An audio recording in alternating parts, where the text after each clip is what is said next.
1976, el régimen de Echeverría firmó con el Fondo Monetario Internacional un convenio que comprometía al gobierno mexicano a ejercer un gasto público reducido y a mantener bajos los salarios. En fin, la receta tradicional del Fondo Monetario, que limita enormemente la demanda, limitando salarios y gasto público, y política monetaria restrictiva como fórmula de superar la crisis.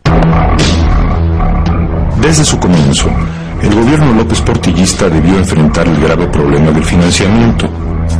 Se necesitaban divisas para impulsar los programas de desarrollo, para la compra de equipo e insumos, pero al interior se carecía de capitales y en el exterior el crédito estaba prácticamente cancelado.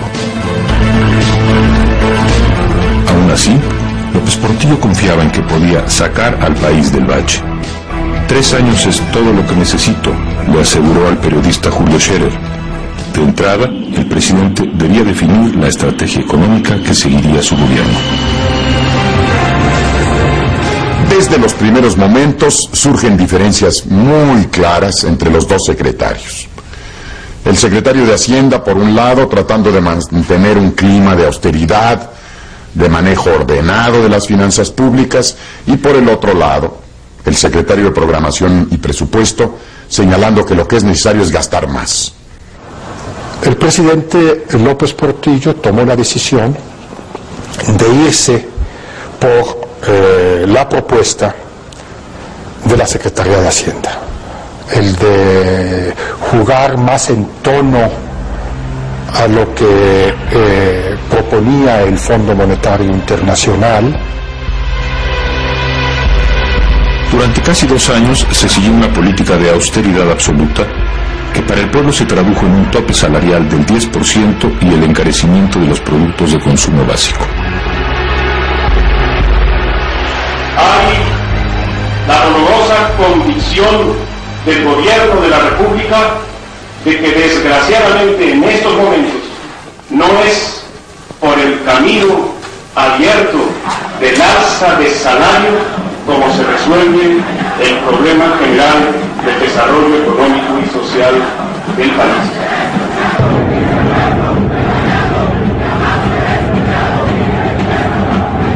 López Portillo comprendió la urgencia de una reforma política que desahogara la enorme presión social agudizada por la crisis. Concentrado en las arduas cuestiones económicas y carente de verdadera experiencia política, tuvo la prudencia de compartir los asuntos del gobierno con el estudioso del liberalismo en México, el sagaz político veracruzano Jesús Reyes Heroles, a quien se conocía como Don Jesús, el del gran poder. Naturalmente que era un político que por su cultura, por otras cosas, pues se distinguía del grueso de los políticos mexicanos. Entonces habría una posibilidad para ese diálogo y lo emprendimos con él. Naturalmente que él no dejó de ser cierto en la parte oficial, pero sin embargo era un operador político del sistema muy especial. Claro que ojalá hubiera más como este. En abril de 1977, Reyes Heroles emprende lo que sería el máximo logro del régimen López Portillista, la reforma política. Después de numerosos foros de consulta efectuados en todo el país, en los que participaron dirigentes políticos e intelectuales, en diciembre de 1977, el Congreso de la Unión aprobó la Ley de Organizaciones Políticas y Procesos Electorales, la LOPE. Era un paquete de medidas. Un paquete de medidas que implicaban una reforma de Estado. Por eso todavía algunos analistas políticos hablan de esa como la gran reforma, ¿no? Porque de alguna manera fue la primera vez en donde se giró la llave para abrir el Estado. La ley otorgaba registro oficial al Partido Comunista y a otras organizaciones de izquierda. Un año después, López Portillo promulgaría una ley de amnistía que dio libertad a quienes habían militado en grupos guerrilleros. El gobierno brindaba así reconocimiento definitivo a la izquierda como fuerza política. En contraparte, la izquierda debía renunciar a su vía tradicional, la vía violenta. Yo te diría que López Portillo lo que hizo fue acelerar el proceso de rectificación, o sea, no lo originó, pero sus planteamientos, su visión, acerca de por qué se había dado la guerrilla y qué salida podía tener, ¿no? Pues fue una bocanada de aire fresco para todos los que en ese momento nos planteábamos de alguna manera regresar a la lucha política, ¿no? Asimismo, la LOPE introdujo el principio de representación proporcional, que dio a los partidos pequeños la oportunidad de obtener diputaciones en función de la cantidad total de votos que sumaran. Como resultado de estos cambios, en las elecciones legislativas de 1979 llegaron los primeros diputados comunistas al Congreso. La reforma política quedó a todas luces incompleta. El gobierno y el PRI conservaron el control total sobre los órganos electorales. Aún así, la conducción del país parecía estar en buenas manos. Un presidente sensato al frente de la economía y, junto a él, un sabio letrado a cargo de la política. Después de la guerra del Yom Kippur, en octubre de 1973, se produjo una crisis energética mundial que los países árabes, miembros de la Organización de Países Exportadores de Petróleo, la OPEP, aprovecharon para aumentar los precios del barril de crudo. A cantidades exorbitantes, de $2 el barril pasa a 10, 12, 14, 16 dólares el barril, se multiplica por muchos enteros el precio del barril de crudo. Durante el sexenio de Echeverría, se habló de que se habían agotado los recursos petroleros y que México tendría que importar crudo.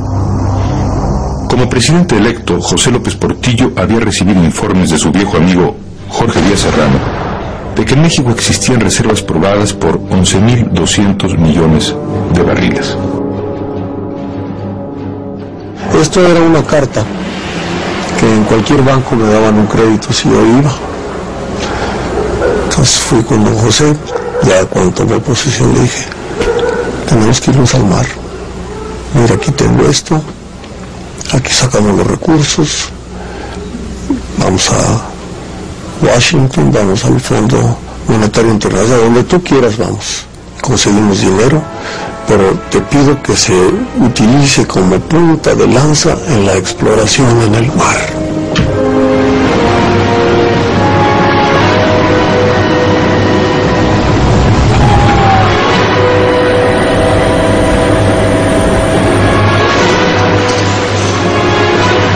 El primer coche tuvo 30.000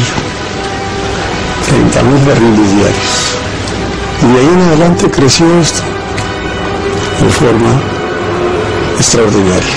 En 1977, las reservas aumentaron a 16.800 millones de barriles, a 29.000 millones de barriles en 1978 y a 40.200 en 1979. El presidente anunciaría personalmente que las reservas petroleras potenciales ascendían a 200.000 millones de barriles, cifra que colocaba a México al nivel de los grandes productores del Golfo Pérsico como Arabia Saudita, que ganaban dinero a raudales. El país parecía hallarse frente a su gran oportunidad. México se descubre dueño de una inmensa riqueza petrolera, de hecho, una de las más importantes riquezas del mundo en la materia. ¿Qué hacer en tal circunstancia? Hay quienes aconsejan no vender. Opinan que debemos guardar nuestro petróleo para mañana, posponer su negociación, conservar esta riqueza para un futuro. Hay quienes opinan, por otra parte, que el negocio debe realizarse ahora, que debe ser ahora mismo, no mañana, cuando debemos transformar nuestro petróleo en la moneda que nos permita vivir sin deudas por primera vez en nuestra historia moderna.